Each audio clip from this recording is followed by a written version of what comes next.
ไปยังมาพร้อมกับสายฝนมันนี่นะฝนตกยามแมลงโอ้น้ำท่วมตลาดเลยอันน่ะนั่นนี่เนาะอันนี้เขาก็ซื้อปลาเผาไปกิน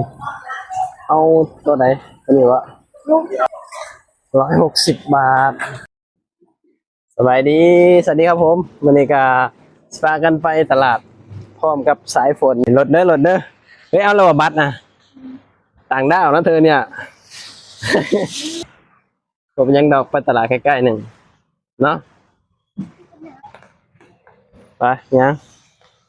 มาพร้อมกับสายฝนมันนี่นะฝนตกยามแมลงโอ้สิบุญออกไปตลาดถ้าออกไปตลาดก็ชิกินยังล่ะก็ต้องไปซื้อนะนั่นแหละจังหวะเบิ่งก่อนสิกินอย่างดีฝนมาอีกแล้วฝนมาอีกแล้วไปยังโอ้ตลาดโอ้ยามแมลงรถคือติดเทรนโอ้รถร้ายนี่พี่น้องเอ้ยตัวยามแมลงรถร้ายนี่ได้4-5 โมงแล้วคำว่าต่อเลยอากาศดีนอนเย็นแมลง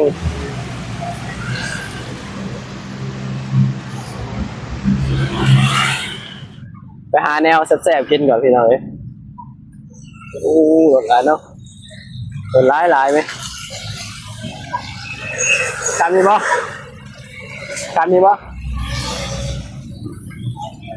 ฝนมันตก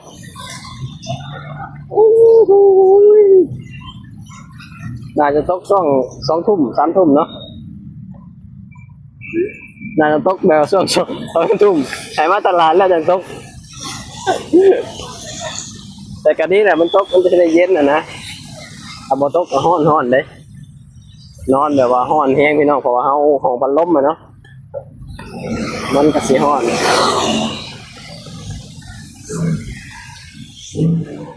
ตลาดก็บ่ได้ใกล้ปานใดดอกย่างมาก็แป๊บเดียวก็ฮอดที่ในตลาดบ่ไกลคำตลาดใกล้นี่ก็สิย่างเนี่ยซื้อกับข้าวก็ฮอดตลาดแล้วมาพร้อมกับฝนเลยโอ้น้ำท่วมตลาดเลยฝนบ่ค่อยหลายพอฝนตกนะได้ฝนบ่ค่อยหลายปานใดเด้อฝนมันตกคนเลยบ่ค่อยหลายปานใดโอ้ยสารแม่ค้าเขาเจ้าเนาะเจ้าปิดร้านแล้วฝนตกเนาะ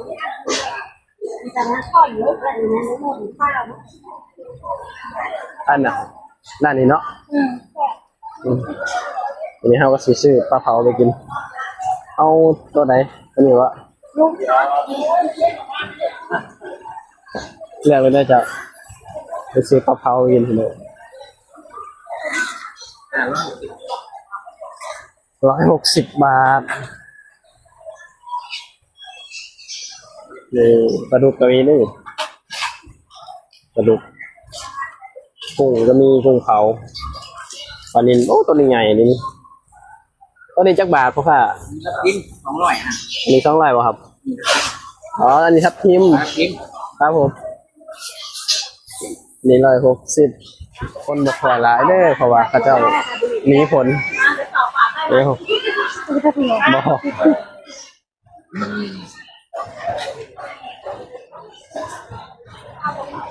เขามีแล้วบ่เป็นในห้อง2 ห่อได้เอาอีกวะ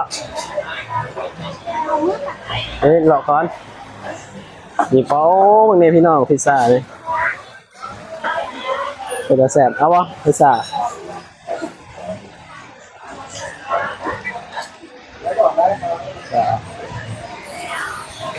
ยังนี่ไก่อย่างนี้เลยอ๋อนี่พี่น้องมือหันฮะเอาที่ไรอย่างร้านนี้แซ่บเลยพี่น้องซื้อขาวดำมั้งเอายังเหรอเอาพวกจริงดีวะ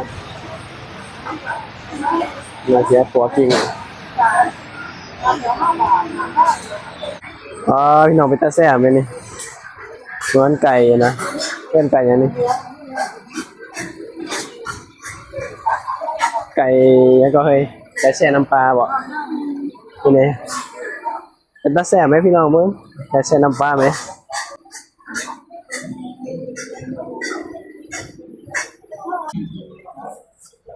ว้าได้แล้วอือฮะขนมโบราณนี่อยากบ่ล่ะ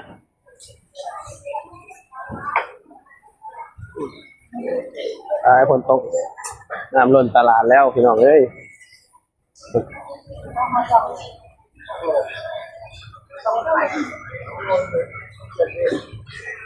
ต่อยังซื้อเต่าไปหุงกันตรงนี้กิโลละ38 บาทเนาะเอา2 โลวะอ๋อหน่อไม้สดนี่พี่น้องนี่ผักคาก็มีนี่อ๋อใบยีนางก็มีนี่ครบเลยนี่เดี๋ยวอยากแกงหน่อไม้นี่อาหารแบบบ้านเฮาส่วนในหนาฝนไปเมื่อวะอ้ายน้ำท่วมตลาดน้ำท่วมตลาดพี่น้องน้ำท่วมตลาดคนตกไปไม่ค่ากระสิงเหงาเนี่ย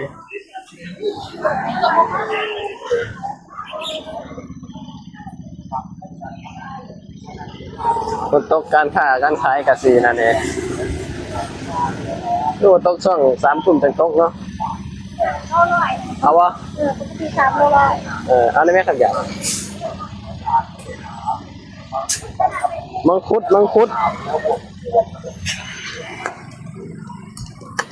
นักบ่เฮ้ยมาไปถือซอยละบาทไปบาเลยไปหากินข้าวกินน้ำเมื่อเอินกะสู่งานต่อคือเก่าพี่น้อง ไปตลาดฝนตกหำมาทางนี้นี่แหละพี่น้องบรรยากาศคอยคำยามแรงวันนี้ก็ได้ข้าวสารมา2 กิโลและก็ได้ปลาเผามาตัวหนึ่งพี่น้องและก็ได้มังคุดมาถุงหนึ่งมากินโอ้เริ่มเอาแล้ววันนี้ตกแล้วเป็นเอาเนาะตกแล้วเป็นเอา